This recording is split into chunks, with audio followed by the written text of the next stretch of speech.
La naturaleza del despotismo baecista. El gobierno de los 6 años de Buenaventura Báez se caracterizó por su regreso de las ideas y las políticas anexionistas y despóticas.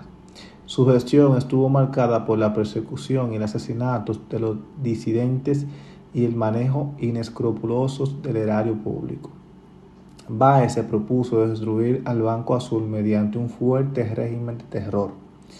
Las cárceles se llenaron de presos opositores, se calcularon en cientos los fusilados y aproximadamente en 700 los exilados. Durante el gobierno de Báez se produjeron resistentes guerrilleras encabezadas por el general Cabral en el sur y Gregorio Luperón y Pedro Pimentel en el norte. El acuerdo con los Estados Unidos no había podido llevarse a cabo con la celeridad que Báez esperaba.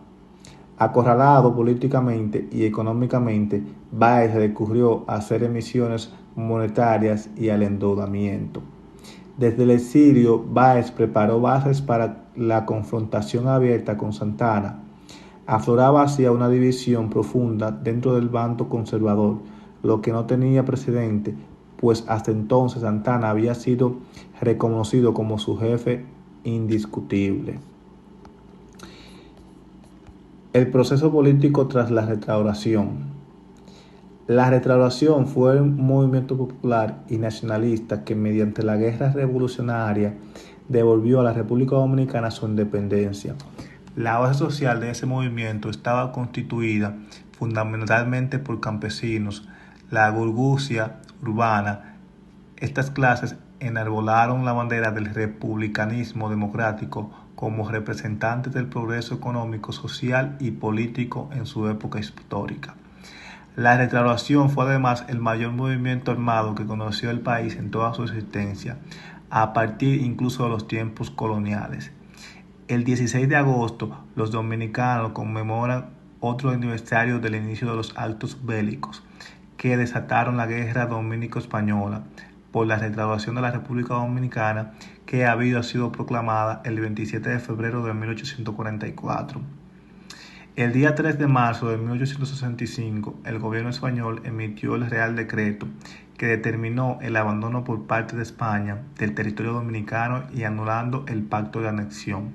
Las tropas españolas iniciaron el proceso de evacuación el día 10 de julio de 1865, iniciando así la Segunda República bajo el mando de Pedro Antonio Pimentel, quien había sustituido a la Junta Central Gubernativa el 1 de marzo. La Segunda República es un periodo de la historia de la República Dominicana comprendido entre el 15 de julio de 1865 con la retirada del gobierno español de Santo Domingo y entre el 3 de mayo de 1916 con la entrada de tropas estadounidenses al país y el inicio de la ocupación militar estadounidense. El régimen de los 6 años de Báez.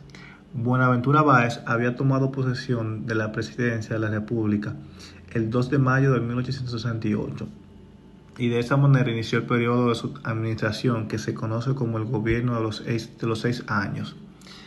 Había regresado de Curazao, donde se encontraba exiliado, el día 29 de marzo de 1868. En el momento de su regreso, el gobierno de la República Dominicana estaba en manos de tributarios que inició su gestión el 15 de febrero de 1868. El gobierno de los 6 años de Buenaventura Báez fue un periodo de gobierno que se caracterizó por ser dictatorial. Los asesinatos políticos y las irregularidades en la administración de los fondos públicos fueron de sus estampas. Durante su administración, el presidente Buenaventura Báez hizo esfuerzos por ceder o arrendar la bahía de Samaná a Estados Unidos. El gobierno de los 6 años terminó en enero de 1874. Buenaventura Báez fue el único político dominicano que en el siglo pasado ocupó la presidencia de la República en 5 oportunidades. La industria azucarera. La fundación de ingenios comenzó a cobrar importancia hacia el año 1520 y dio lugar a que la producción de azúcar se convirtiera en la actividad económica más importante de la isla.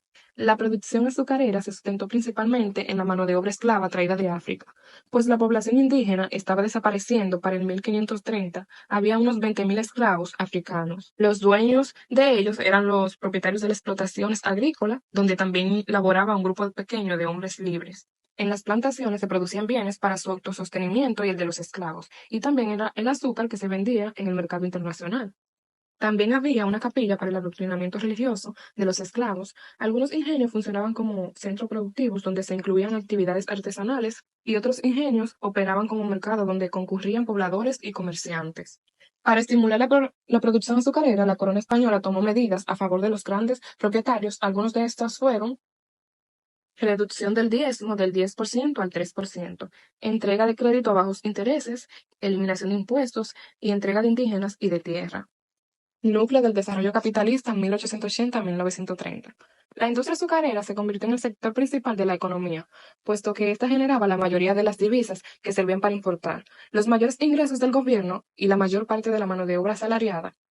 Ya para el 1882 se habían fundado 30 ingenios azucareros modernos que empleaban a 5.000 obreros de la zafra. Estructura económica y su dinámica. La producción de azúcar aumentó tanto que entre los años 1880 y 1890 las exportaciones se triplicaron. En el año 1881 y 1893 crecieron mucho las exportaciones de tabaco, cacao y café. En el corazón de la República Dominicana se encuentra el Ingenio de Engombe, un antiguo tesoro histórico. Aunque su nombre original se perdió en el tiempo, en el siglo XVIII, Fray Cipriano de Utrera lo mencionó como Engombe. Este ingenio, destacado en el patrimonio industrial colonial dominicano, produjo azúcar de caña por siglos en un área de 5.91 kilómetros cuadrados. Incluye una casa de 2 pisos, una capilla y otros vestigios. El nombre Engombe proviene de Ngombe, palabra bantú que significa ganado. En sus primeros años el ingenio empleó trabajadores africanos e indígenas, como indican documentos del 1536. La iglesia de Engombe, construida entre 1533 y 1535, se llamó Santa Ana de Engombe. Hasta mediados del siglo XX, el Palacio de Engombe mostraba la fecha 1535 en su pared, aunque podría haberse perdido debido a actos vandálicos. En el 1963, el ingeniero José Ramón Báez López Peña restauró la casa y la capilla. Este tesoro histórico evoca la rica herencia industrial y cultural de la República Dominicana.